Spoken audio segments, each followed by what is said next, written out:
పరశురాముడిది రజోగుణం. ఈ రజోగుణం బ్రాహ్మణుడికి పనికిరాదు, కానీ అవసరం కాబట్టి వచ్చింది, తప్పు లేదు. కానీ తమో గుణానికి మారకుండా చూసుకోవాలి. ద్రోణాచార్యుడిది రజోగుణం, ఆయనకి పుట్టిన అశ్వత్థామది తమో గుణం.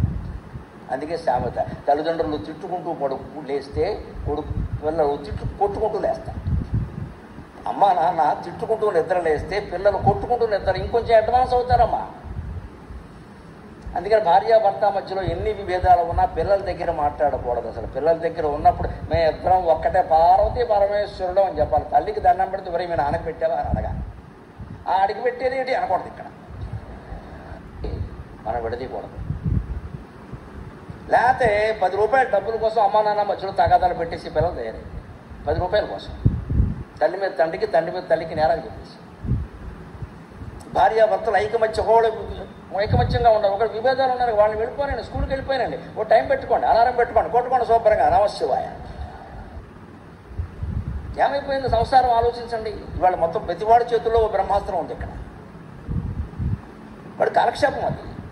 ఇది ఈ కథ నుంచి మనం నేర్చుకోవాలి. అందుకని పరశురాముడు ఆయన తండ్రిని చంపినందుకు, కామధేనువుని పట్టుకున్నందుకు కార్తవీర్యార్జునుడిని చంపడం కానీ, ఆయన కొడుకులు వచ్చి తండ్రిని చంపారు కాబట్టి చంపడం కానీ తప్పులేదు. కానీ చేసిన పొరపాటు ఏమిటంటే, నా తల్లి 21 మార్లు గుండెల బాధకు చెదిరిపోతుంది. ఎంత మహానుభావుడైనా ఆయన చేసిన పని. కడుపుతో ఉన్న ఆడవాళ్ల గర్భాలు కూడా తీశాడమ్మా. నమశివాయ నమశివాయ నమశివాయ. ఏ కులానికి ఏ వర్గానికి ఎప్పుడూ జరగకూడని అపచారం క్షత్రియులకి జరిగింది. ఎవ్వరూ ఇలా ప్రవర్తించకూడదు. అందులో బ్రాహ్మణుడు అసలే ప్రవర్తించకూడదు. బ్రాహ్మణుడు అంటేనే క్షమాగుణం. మొత్తమన్నీ అరాచకం అయిపోయింది. ఎవడు బలవంతుడైతే వాడు అందరు ఆడాలని లాక్కుపోవడం మారెట్టాడు, మిగిలిన వాళ్ళు ఏడుస్తున్నారు.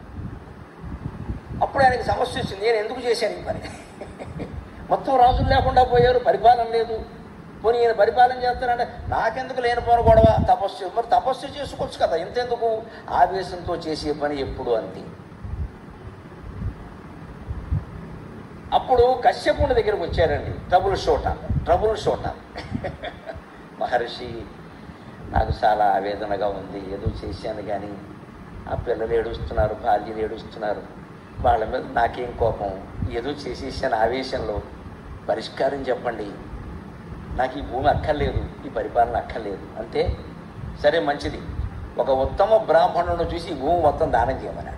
వెంటనే పరశురాముడు, ఆ ఉత్తమ బ్రాహ్మణుడు నువ్వు దానం పుచ్చుకోమని. అందుకని భూమికి కాశ్యపి అని పేరు వచ్చింది.